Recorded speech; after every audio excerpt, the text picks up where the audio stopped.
Hello everybody, and I've got news for you, and it is good news all around.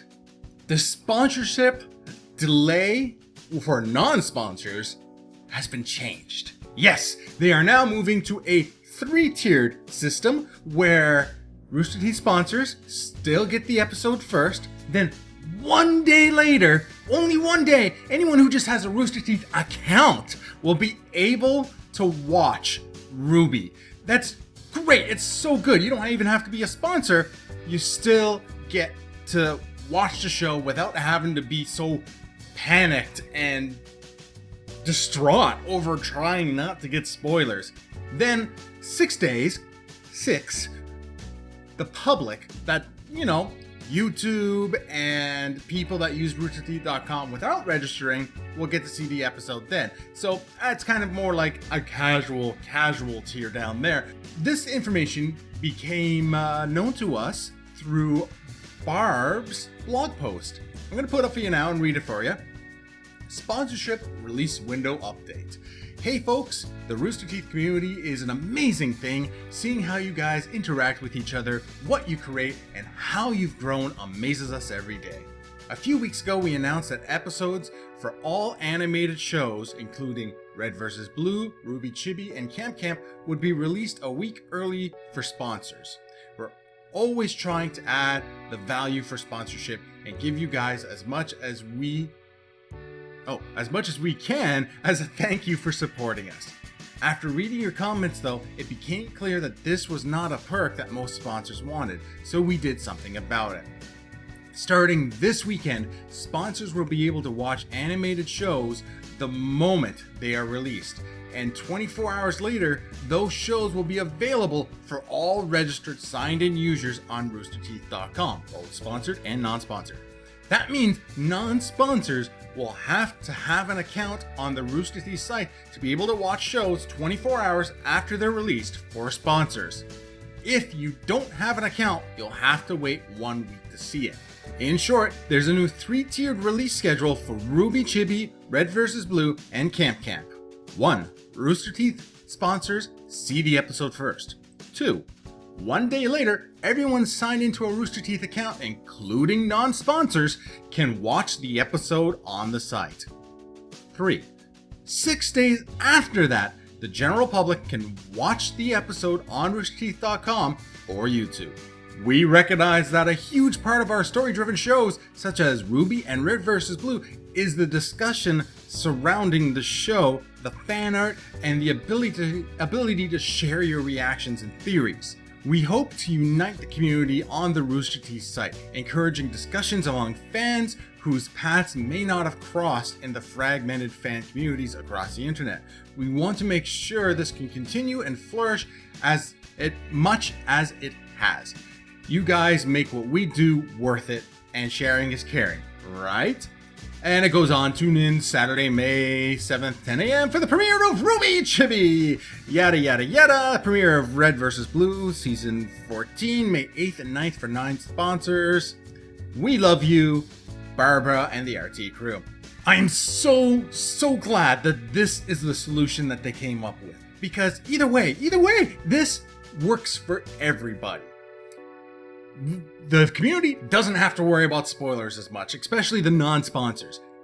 And, it would be a problem for sponsors as well, because you wouldn't be able to go into major, RWBY forums, even just the Rooster Teeth website forums, or Reddit, or Twitter, or RWBYforums.com. You wouldn't even be able to go there without rustling some jimmies, talking about stuff a week before everyone else sees it. They're gonna burn you at the stake for spoilers, thus ostracizing sponsors for the rest of the community. So I'm glad that they've done this. And then by still kind of pushing people in the direction of having to register on the site to be able to view the episode 1 day after the sponsors, this way they get more people onto their forum and to their comment sections on the Rooster Teeth website, thus leading to more clicks and more views on ads on their direct website, thus getting them an extra revenue boost at the same time.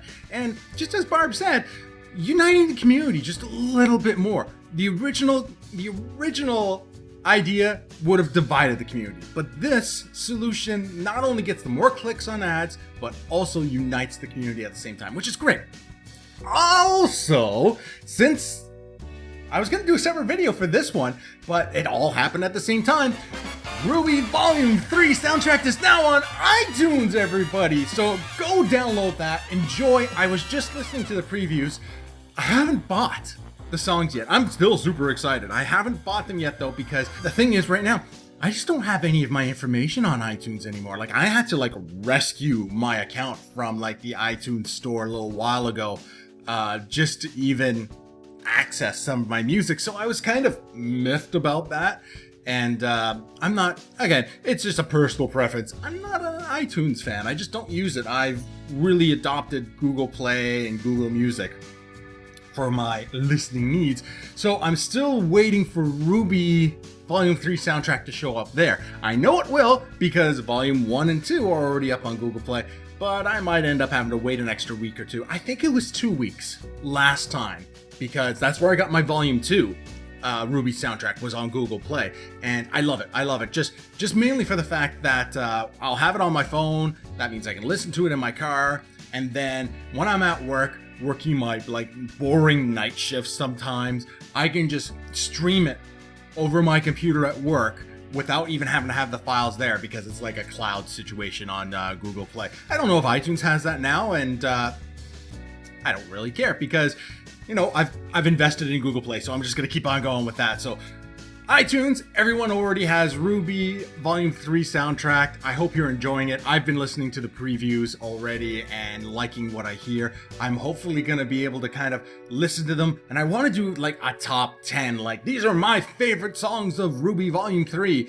And then a few people have been asking me to analyze the songs. It's not really my thing, but after reading a lot of the lyrics that people have already been posting on like Pastebin and stuff like that, I might maybe either fit it into my top 10 video and use that as part of an explanation why I like this song, because maybe there's foreshadowing, or maybe there's a really good message in the song. Or if there's enough foreshadowing, or if there's enough sort of like emotional lyrics in the songs, it might be its own video. I would also like to thank Indigo Leader for posting the link for this article for me. I have been working 11-hour days and have not been able to check like Twitter or Reddit or like my usual forums I go to in the last like 3 days, and the YouTube comments actually go directly to my phone. Again, that whole Google infrastructure, and I would have never have seen this news for at least another 2 days, because right after posting this, I'm heading back to work. And thanks. Yeah, that helps. Thank you to all of you that comment and leave me information like this. Keep on doing it, guys, even for videos that are older. Like, even, hey, I've got a video that's like 2 or 3 years old and people are still correcting me on stuff on that. You know, some of the stuff, yeah, I've already figured out that I screwed that up. But also some of that stuff that, hey, everyone's got something to learn, and we're always learning new things. So I'm rambling, but hey, that's what I do. Until next time, everyone, good night!